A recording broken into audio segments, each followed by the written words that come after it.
Hello, everybody. Thank you for joining here today in the third episode of Art and Science, our cycle of events held in collaboration with our partner, Electrolux Professionals. Today, I'm here with Chef Paolo. I'm sure that a lot of you already know him from the previous episodes, who will be with us today to discuss about sustainability. Hello, Chef Paolo. How are you? Hello, hi there. Hello, everybody. Thanks a lot for having me here again for this third time. Super pleasure to be here. And hello to all the participants. Thank you very much for being here also. I have a short question before starting our webinar. I want to ask you, what is different in this third episode, sustainability? Okay, so, I would say that over the food, that of course I have tried to create something new. And as we all know, in every single episode, we tend to be much more creative and, of course, to put creativity on top of what we do and what, in this case, I've prepared for you all. In this specific episode called Sustainability, where more and more on a global scale, we are more and more being more conscious every single day on working in a sustainable way. So acting properly and being more ethic and at the same time more patient on how we prepare, how we transform food, and how we can solve the issue of not being always and every single day sustainable, but actively working with a much better approach and being more conscious on how we work in a kitchen and how we can better work in a kitchen, saving time, energy, respecting the food as much as possible, and be more sustainable. Thank you very much. I think we have a lot to talk today. It will be a long episode. Before leaving the spotlight to you, I want to invite everyone, if you have questions, please feel free to write them in the section question and answer. And me and Chef Paolo will be in charge to reach you out on live time. So I will turn off my camera and leave all the spotlight to you, Chef Paolo. Good luck for today. Enjoy, everybody. Yeah?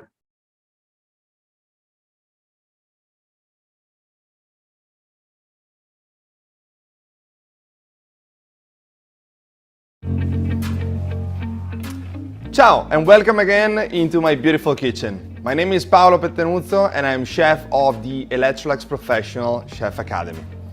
Today's theme is going to be sustainability. Sustainable cooking is a cooking approach that prioritizes the use of ingredients, techniques and practices that minimize environmental impact, reduce waste and support local communities. I'm going to prepare for you 3 different courses based on the idea of working sustainable, so respecting food itself, environment, and of course, work with a bit of patience and passion. Name of the first course is the declension of carrot. I'm going to prepare in a different way, with a different approach, acting sustainable, a carrot. An organic product that is more or less available all over the year, but that during the summertime is simply amazing and delicious. I have peeled some organic carrots, pre-prepared some organic carrot juice, and I'm going to cook them together into a jar. So the first part of acting sustainable into this kitchen today is going to be a preparation, so a cooking process made in a different container. So no plastic this time, but glass. Reusable, easy to be maintained into your fridge, and of course, beautifully done in the sense of cooking process. So let me wear my gloves and we are ready to start. We are going to cook directly using steam our carrots together with some juice and some perfumes. I'm going to add my pre-peeled organic carrot into my jar, some juniper, star anise, a bit of apple vinegar, and fully covered with the juice of carrot. So it's a sort of cooking carrots into carrot.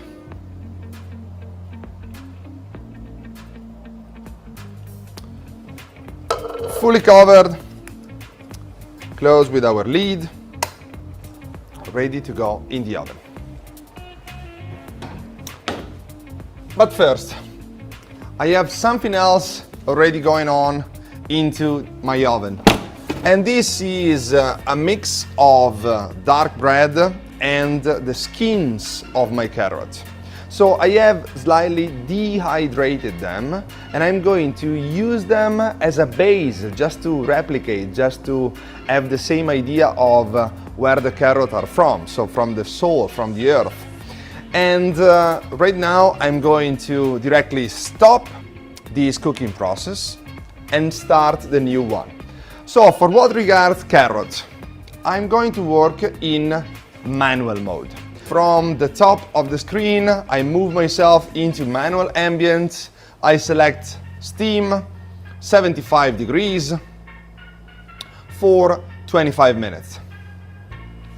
75 minutes is quite low as a temperature for cooking carrots, but this is for a specific reason. I want to keep a bit of crunchiness. At the same time, I want to keep carrots as much as possible close to the original shape and texture, and I want to be very, very gentle and smooth into the cooking process.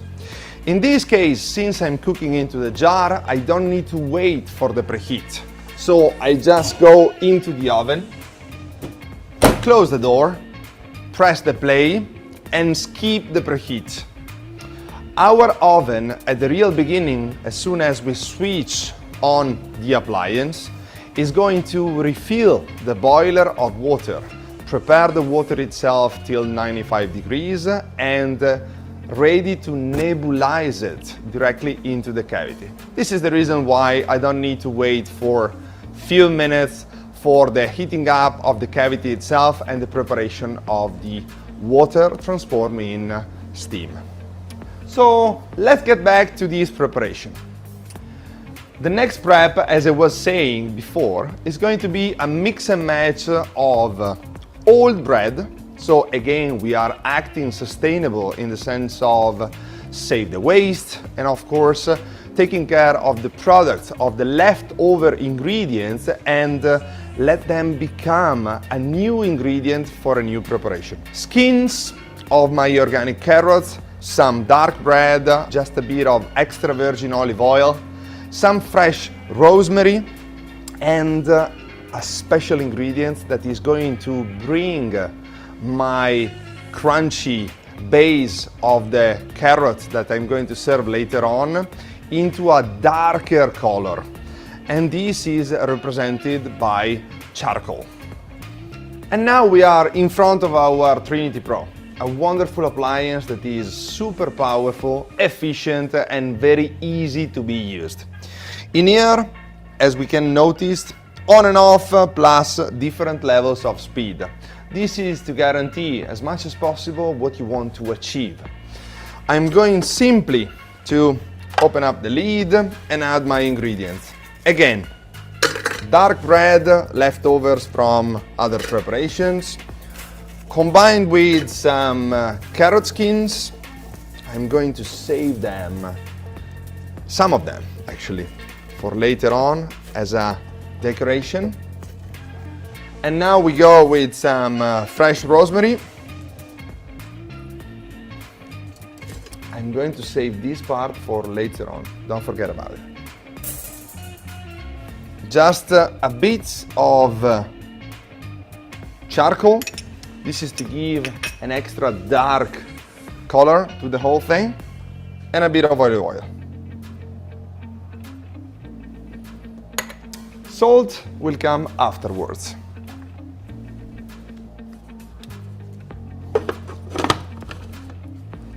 We start at level 1.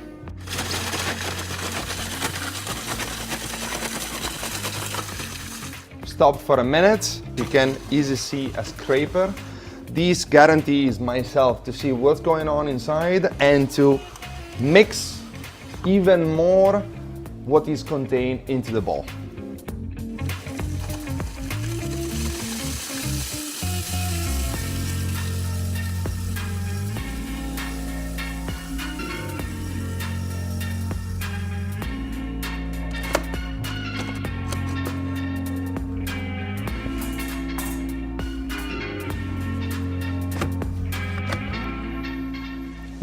The perfume is so intense and nice. It brings me to the middle of nowhere, just beautiful fields, a lot of flavors from the summertime.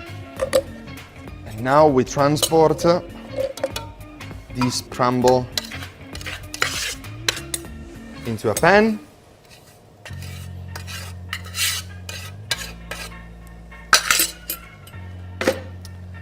And we are going to roast it. Inside there's a bit of olive oil. We are going to add a pinch of salt and just some extra roast will guarantee us to release all the essence, all the internal flavors and perfumes from our rosemary and our carrots. This is just an example of how we can easily save food waste and actively work in a sustainable way with a sustainable approach.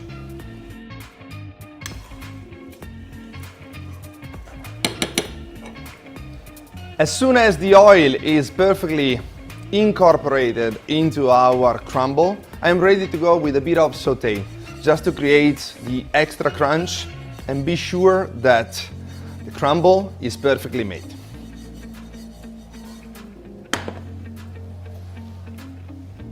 Switch off the heat, and this is the result. So, dark brown, simulating a sort of idea of soil that will be the bed, the base of our beautiful carrot, slowly cooked into our oven, full steam, 75 degrees for 25 minutes.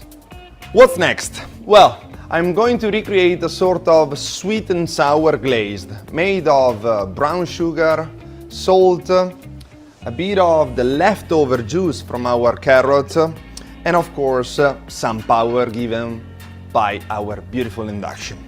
Level 6, that means mid power. We are going to start from dissolving gently our brown sugar. Later on we are going to add a couple of shallots just to give a bit of acidity, but at the same time some extra flavor. And last but not least, we're going to glaze with some liquid from our carrot juice.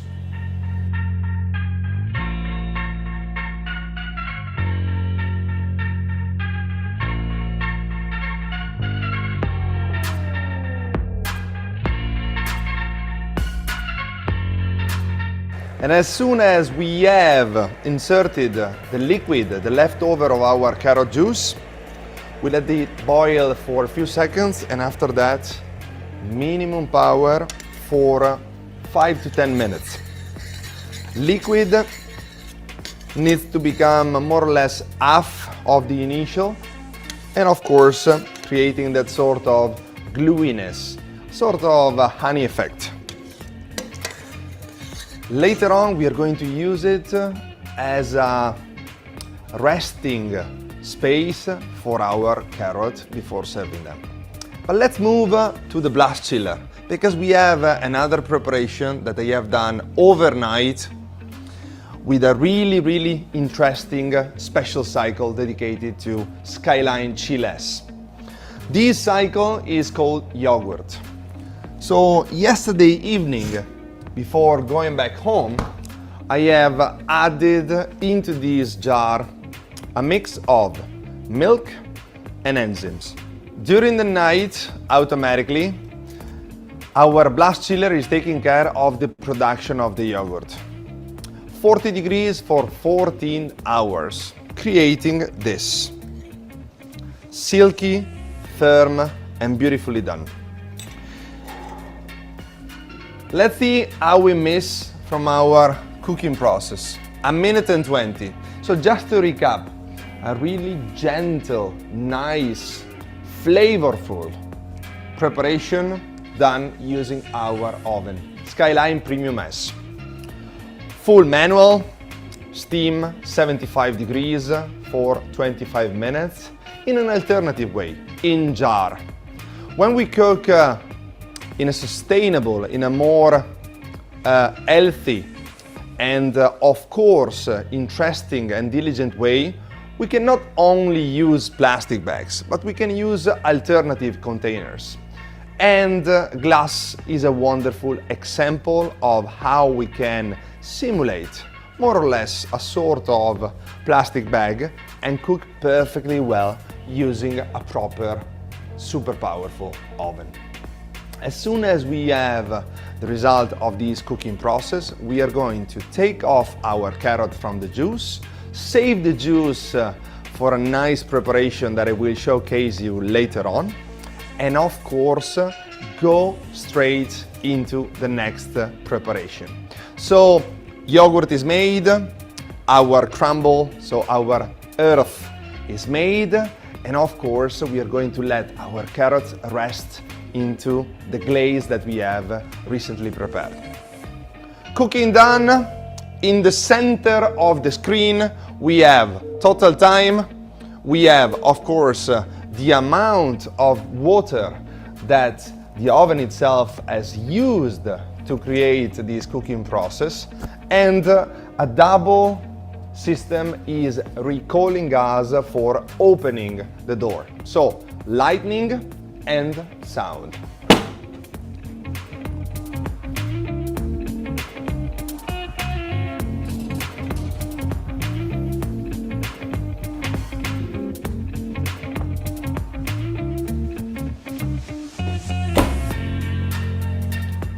This is the result of the carrot in juice prepared. And now we are going to open the lid and notice the result.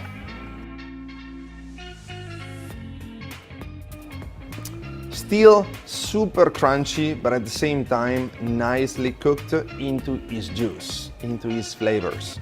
So directly from here into our pot.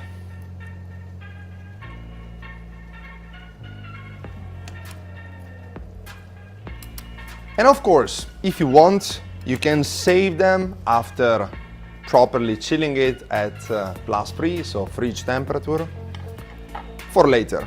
Shelf life of a product like this is very, very high. And of course, if you pasteurize it or if you cook it with a higher temperature for a smaller amount of time, you can guarantee and extend itself even longer. These two carrots are going to stay into this beautiful glaze for more or less 10 to 12 minutes. Medium power of the induction zone, and later on we are going to plate. All the ingredients are set, and I'm going to plate for you now. We start from adding our crumble. So using a little mold, I'm going to add the crumble on the base. Again, a mix and match of dark bread together with some fresh rosemary, some skins of carrot, and a bit of olive oil.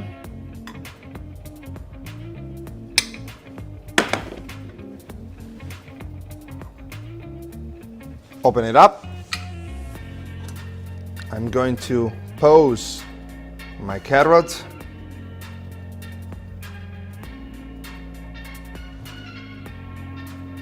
Perfect. Add some shallots from the cooking of our glazed liquid made of brown sugar, some salt, a bit of carrot juice, and of course just a bit of water before the end.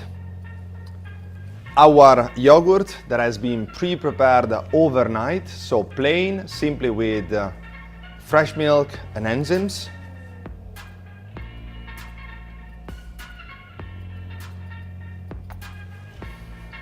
And last but not least, our carrot skins. So nothing has been thrown away, but we have used and reused all the ingredients.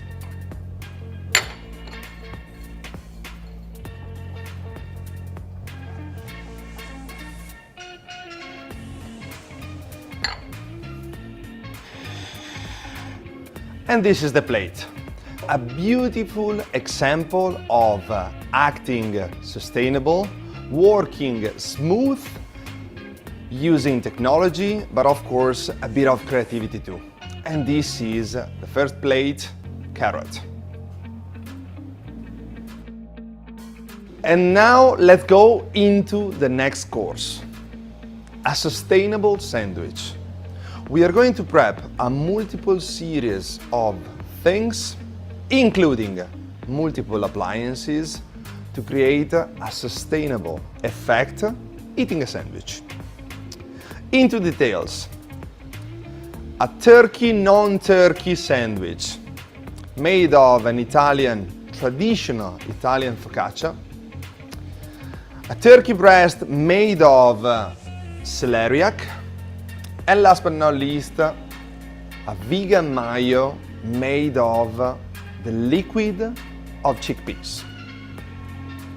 Let's move into the first prep and let's go with the Italian focaccia preparation. In front of myself, our 5 kg stand mixer. Using a bowl, of course the hook attachment, perfect for bread making. We are going to mix 300 grams of super cold water, some fresh yeast,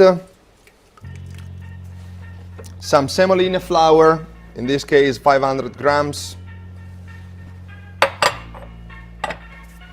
straight on,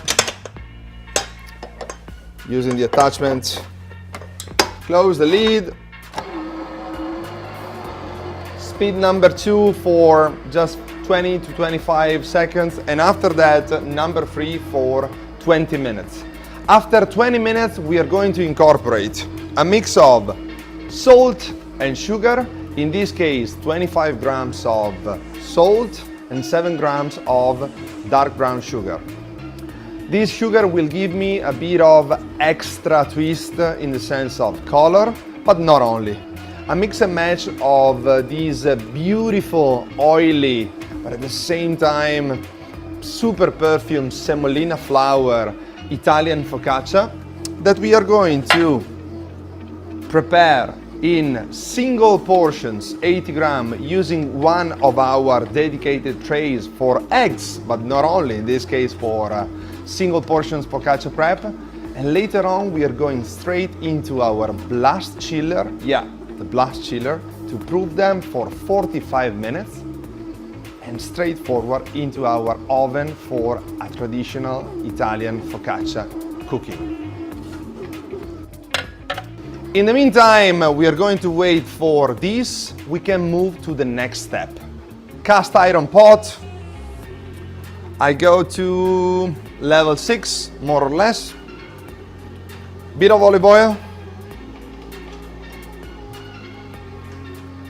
In here you have a mix of mustard seeds, salt, pepper, paprika, and a pinch of red beetroots, just to color up a bit my celeriac and let it be a bit pinky, simulating the idea of the turkey breast.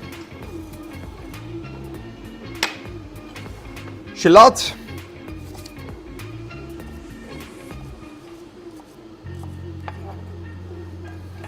And I start to roast. Just few seconds before inserting my celeriac and roast it together with the different ingredients. As soon as the mustard seeds are starting to pop, I go in with the celeriac. In this case, I just need to collect a bit of the contents that I have previously added and nicely starting roasting and turning a bit of the celeriac itself around the pot. I want to nicely spread all the flavor contained in the base of these cast iron pots. around the whole area of my celeriac.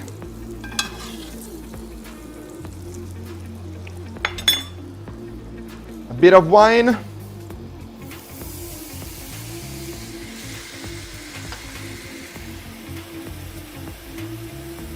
Maximum power just for a few seconds. I want to be sure that the alcoholic part evaporates perfectly well in few seconds.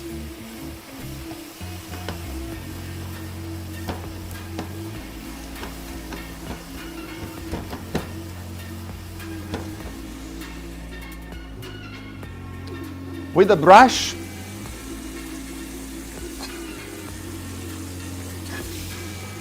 I go to nicely cover up the whole surface.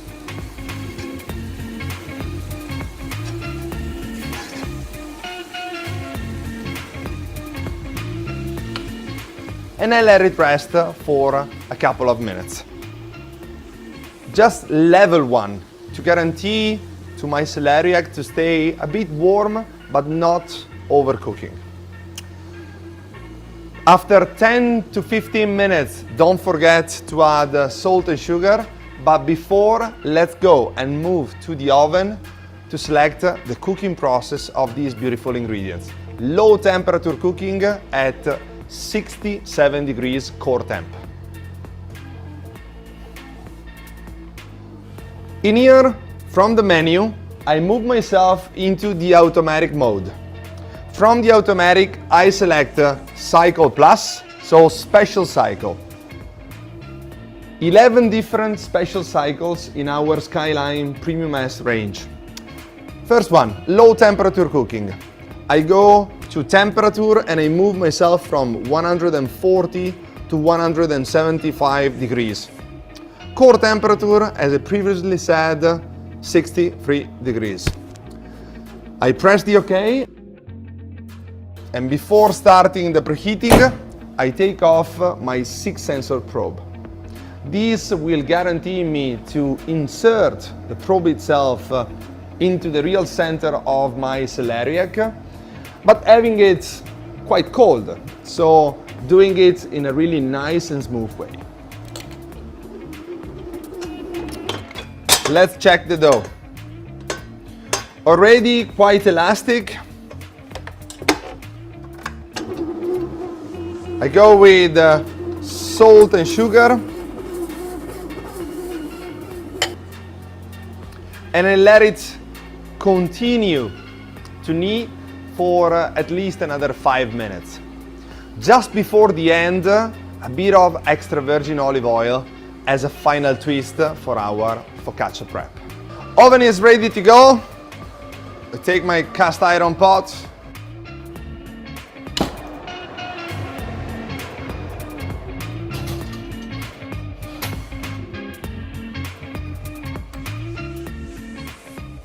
Probe in, and the job is done. Automatically, the oven is going to conduct the cooking process in a perfect way. Searing for the first 8 to 10 minutes at 175 degrees. After that, completely switching off the heating elements and working only with the ventilation. And in the meantime, the core temp is going up. The cavity temp will go down, achieving 63 degrees core temp and 63 degrees cavity temp. And now back to my focaccia dough. Just a bit of extra virgin olive oil, more or less 20 to 25 grams.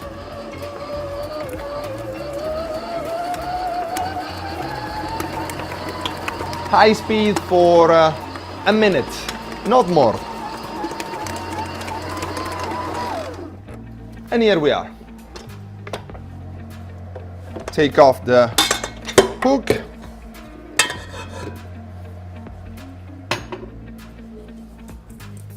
And I take off the dough. As you can see, it's not perfectly done. It's quite smooth and elastic, but I use my hands to create a sort of a ball. okay? So on top of my counter, just the final knee. And now at least 20 minutes of resting pose, covered up. So same ball, bottom up, and the job is done. Next step, chickpeas in two ways. The first one, just the chickpeas themselves, roasted together with some polenta flour, a mix of a few different spices and some smoked salt. I add all together and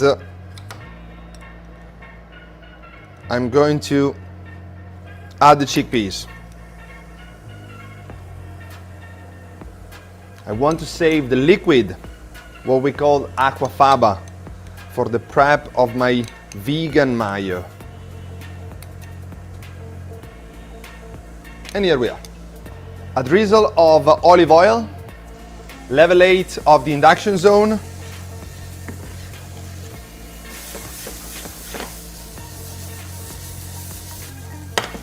In a tray and inside the oven together with the celeriac.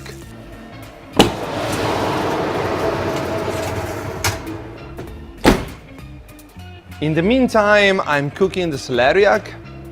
I'm going to roast, so use the same energy for multiple purposes. Next step, vegan mayo. The aquafaba, so the liquid part of the chickpeas, mixed together with some Dijon mustard,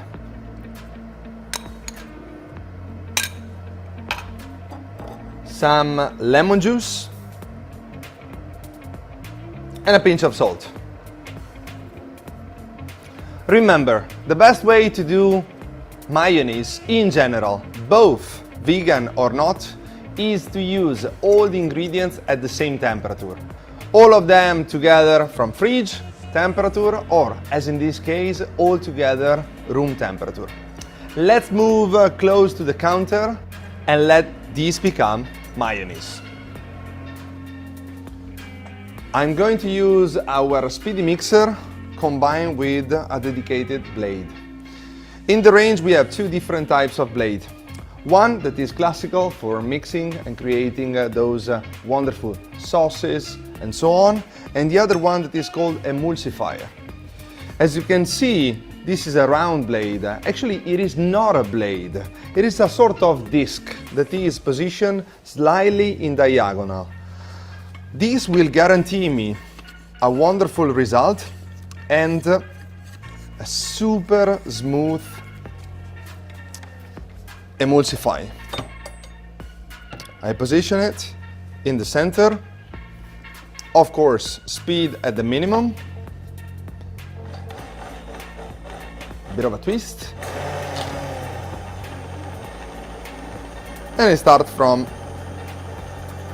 here to maximum speed. And the job is done.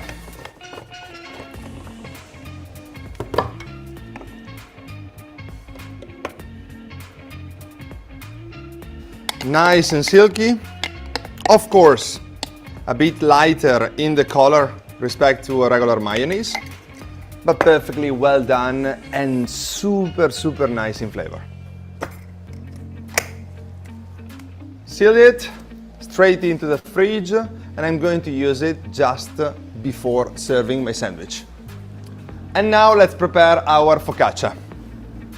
We have our dough that I'm going to slightly press, creating a sort of perfect round, divide in 8. And now I'm going to prepare my little bowl. So bit by bit, pressing down the dough, closing the bottom, rolling a bit, and straight on top of our. These will be later on positioned into our blast chiller. Together with a special cycle called proving, we are going to let this dough prove for more or less an hour to 1 hour and 20. After 45 minutes, we are going to add a bit of water on top of the dough and a bit of olive oil, just to guarantee an extra flavor on top and to keep the top of our dough shiny and humid.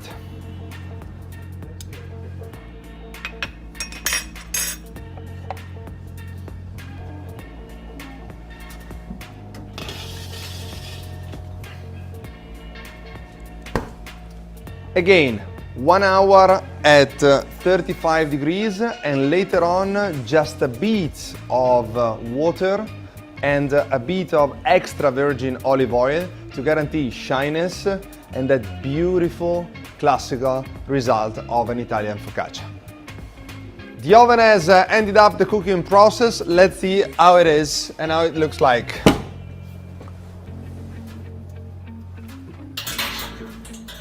In the meantime, we are going to move the result of the celeriac,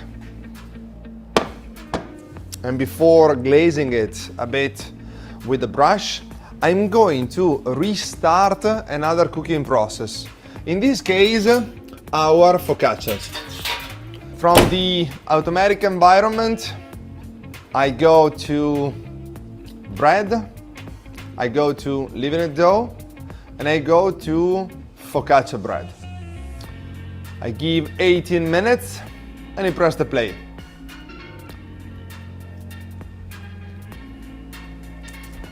I take off my focaccias that are partially done. Move it in here. In this case, with some of the glue of the gelatin of the liquid that has been released by the celeriac in between the cooking process, I partially glaze a bit the celeriac, and with the same liquid I'm going to add a bit of it on top of my focaccias. This will give a sort of extract of the result of the celeriac, and at the same time will give a twist to the focaccia itself. Don't worry about the color, looks like a bit dark, but during the cooking process it will beautifully glaze and become shiny and golden brown. A bit of olive oil, just a drizzle.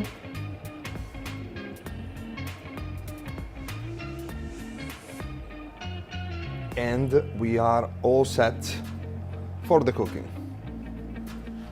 In this case, I want to add also some tiny pieces of sage, just to give an extra twist to the focaccia. I'm going to incorporate the tiny pieces in the holes that I have created, just pinching inside with a finger.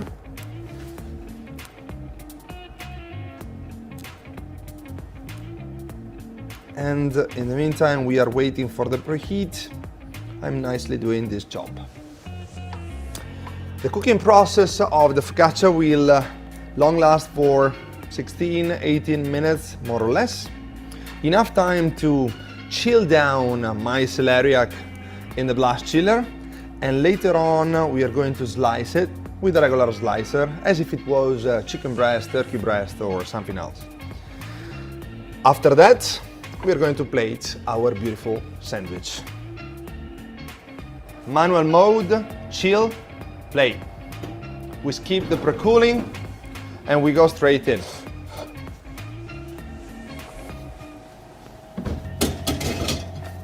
The oven is preheated and we are ready for cooking our focaccia. Again, temperature reach, load the oven, we have a sound, and we have the lightning system that is advising us that we are ready to cook.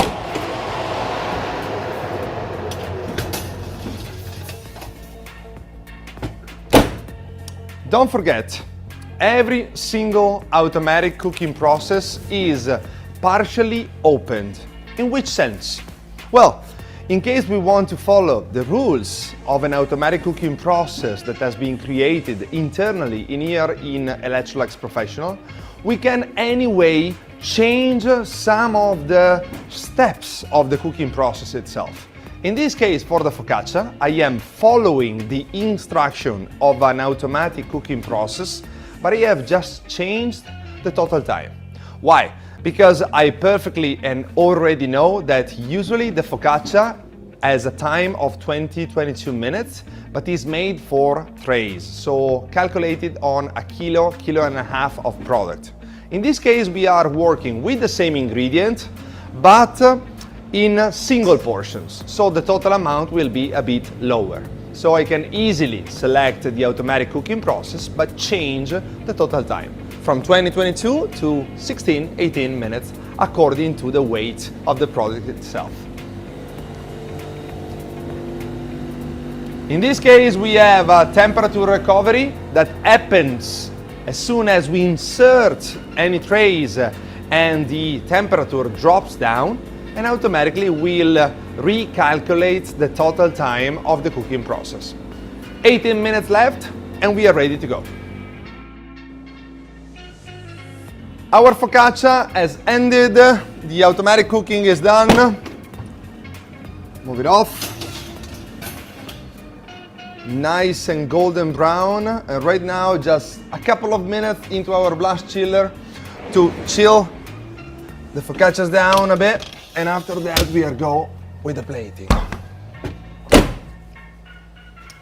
In the meantime, in here I have all the ingredients. Let's recap them. The core of our beautiful sandwich is made of this celeriac that has been cooked in the oven with the automatic special cycle low temperature cooking, 63 degrees core temp, with an initial temperature of 175. Our vegan mayonnaise made of the aquafaba, so the liquid from the chickpeas. Our chickpeas crunched up with some beautiful spices, and our focaccia that is chilling down a bit, ready to be fulfilled of our beautiful ingredients. And here we are. Let's start from cutting the focaccia in half, still nice and warm. Some nice yogurt. Right in the center. Our celeriac.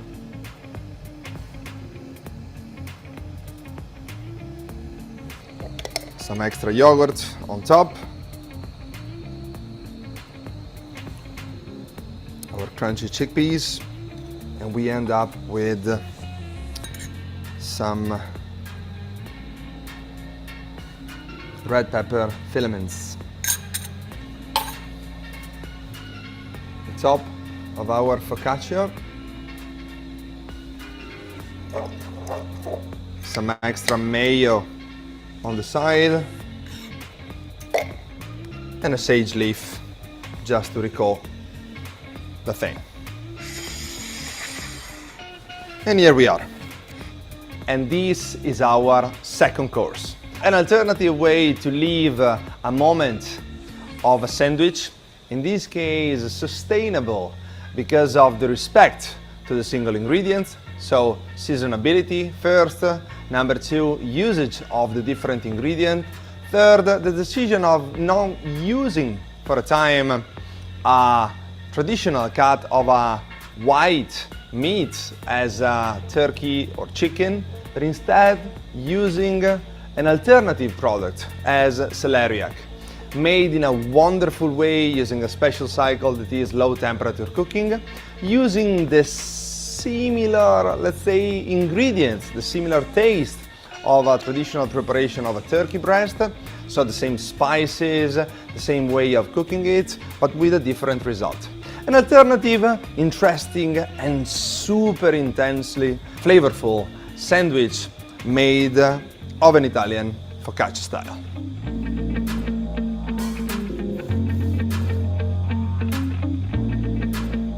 And now we are going into the final part of this menu. A dessert based of peaches, some fresh thyme, some juniper and star anise. Together combined with some syrup, some mild that we are going to transform into crunchy popcorn, and of course some more few ingredients. Again, the major concept today is sustainability. So we are going to treat this dessert in a similar way as the other two we have previously done. Peaches that we are going to use them all. So from the outside skin, creating a syrup, to the inside that is going to be the main part of the dessert itself. And last but not least, we are going to recreate a foam just before serving. We start from this. We peel the skins and we let them soak into a liquid made of 70% water and 30% white sugar. We are going to recreate a sort of peachy, flavorful syrup that we are later on combining together with some gelatin, and we are going to siphon it, creating a foam. I would say that in 400 grams of liquid, we would need at least 3 to 4 peaches. Together with the internal part, we are going to combine our fresh thyme, juniper and star anise into a container. As for the first course, a jar. We are going to add some brown sugar syrup into the jar itself and the peaches just cut in half.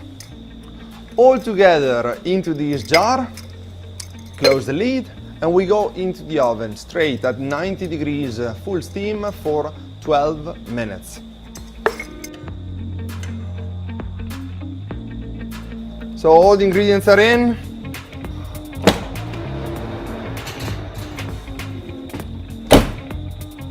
And now let's go to the millet.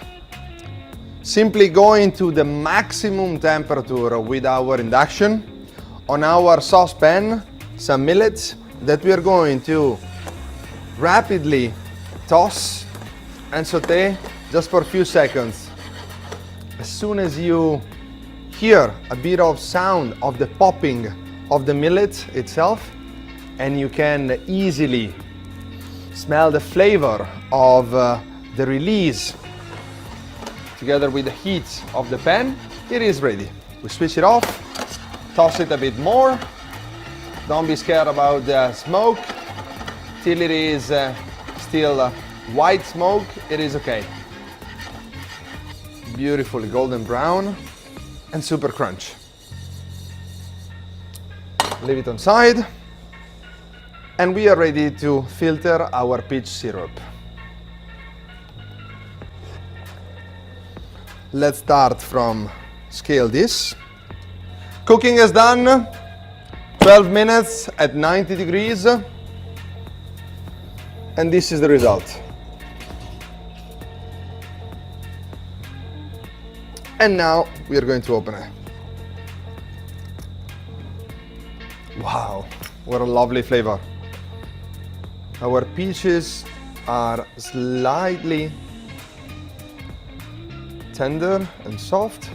I can easily smell the beautiful flavor and intense of the star anise, juniper and fresh thyme.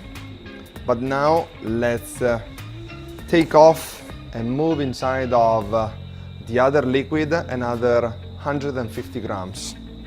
We add 12 grams of gelatin.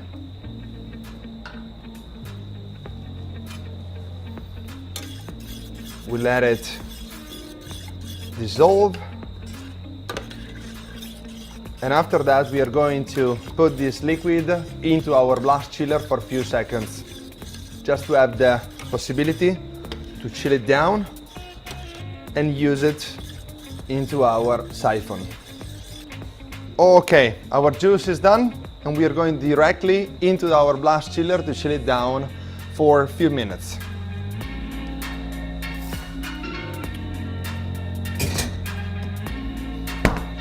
With the liquid we have made at the real beginning of the recipe, made of 70% water, 30% white sugar, we are going to reduce it by 5 times. So back again on induction, we go level 8, and we need to obtain a sort of a glue, as if it was an honey. And I will showcase you in a few seconds why I need to have it like this. But let's go back to the blast chiller and take back our liquid we have inserted in here a few minutes ago. I'm going to directly strain it into a siphon.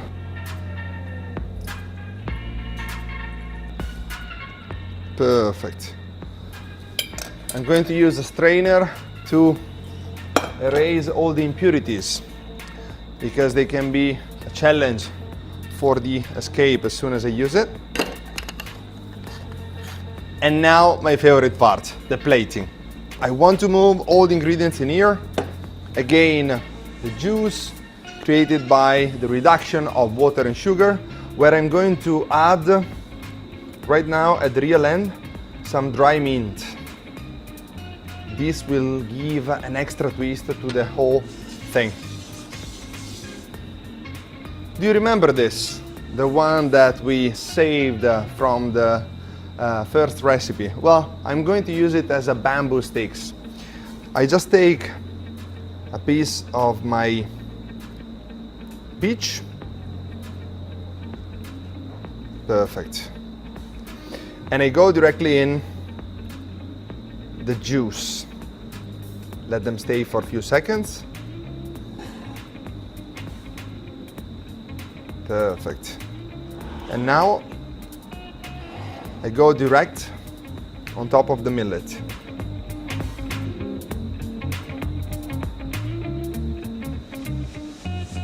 And I cover them up perfectly well. So I have the soft part of the internal peach, the super sugar part on the outside, colored and perfumed by the mint.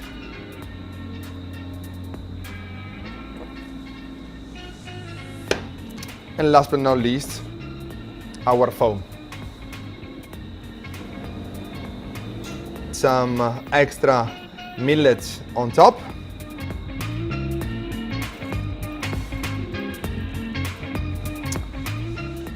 And the plate is done. This is actually the result of a few different emotional feelings, thoughts, memories that are combined with the topic of today, sustainability. Don't forget, we don't need to go crazy. We don't need to think out of the box every single moment. Sometimes it's much more interesting to rediscover than invent. And this, in my opinion, together combined with some knowledge, expertise, and as I usually say, creativity, is the beginning of a wonderful job together. So thanks a lot for staying together with me. This has been sustainability. I hope you have enjoyed, and I hope you have been intrigued by my plates. See you next time. Ciao.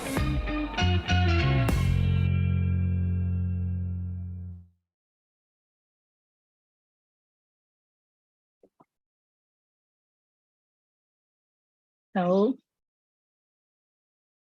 Hey, thank you very much for for the cooking you made. It's really fascinating to see how you transform with so elegance, simple ingredients in very interesting plates. Thank you for the cooking, for the recipes.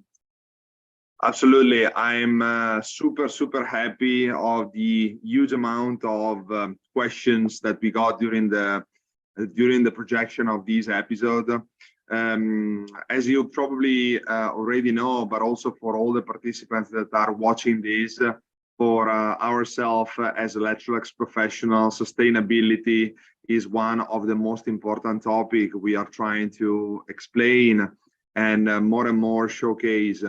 Not only because of the sense of itself, and not only because of the importance global-wise for what regards environment and of course attention to what we are doing. In the meantime, we are cooking, using ingredients, approaching them, and not every time in the best way and more sustainable way ever. It is a difficult journey. It is a difficult journey because it's something new. It is a difficult journey because sometimes it makes and requires more effort and more time. And as we all know, every single day we are approached and spinned by a lot of different things during our working life, during our private life.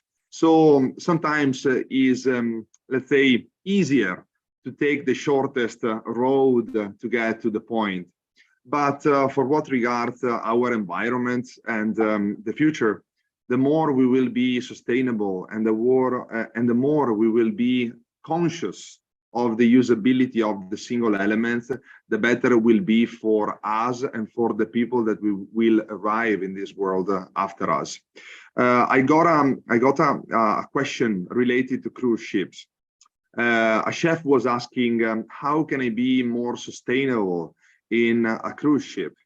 As we all know, a cruise ship is a different environment because of the fact that majority of the time, the huge amount of food makes, let's say, the cruise ships offer even more, I would say, nice. The more you see, the more you get, the better you have the feeling that you are in a high quality environment, a luxurious place. And it makes a sort of good idea of you have spent a big amount of money for such a nice and huge offer. But there are a lot of different ways to be sustainable in this environment. Number one, select the menu and work on the menu, understanding upfront from cooking what can be the waste of them.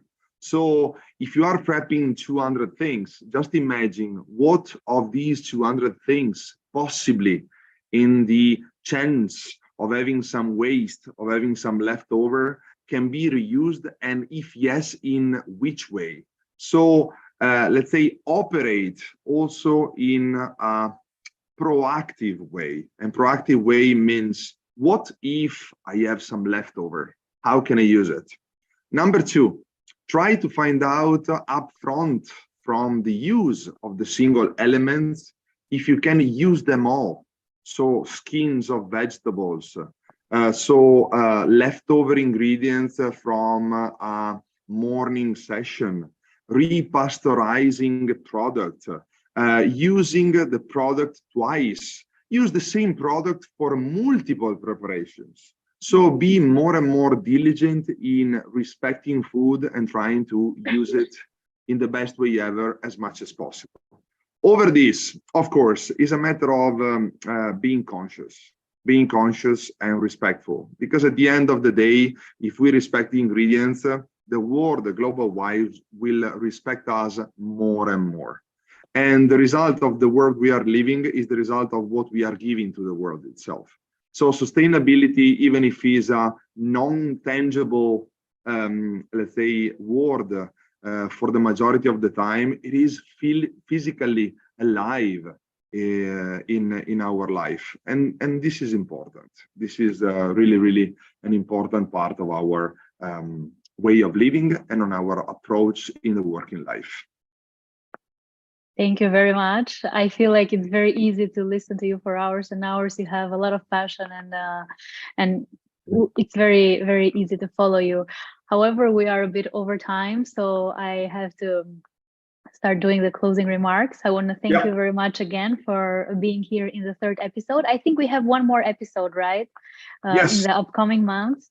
Yeah, there's a special thing that we are working right now. In the meantime, of course, I invite you all to watch all of our content. So first of all, War Chef, you have already the channel in your picture. Don't forget to follow us on our socials. So myself and the company that I'm working together with, so Electrolux Professional. I'm super happy that separately from this episode, in these last couple of months, I got a lot of contact via Instagram on my page asking for recipes and suggestions. Please do it. It's a pleasure for me to share content. And in case there are some interesting things to share, I'm more than happy to listen and learn, because every single day we are trying to do our best. So don't forget to apply for the next episode, and hopefully keep in touch during the next live together. Thanks a lot. Thank you. And I want to bring to attention to our chefs to check the Congress, World Chef Congress and Expo, which will take place in Singapore in 2024. Check our website. We're working really hard and we will offer an amazing agenda for that event. So keep it in your future plans. Chef Paolo, thank you, and see you next month. Bye-bye, everybody. Bye. And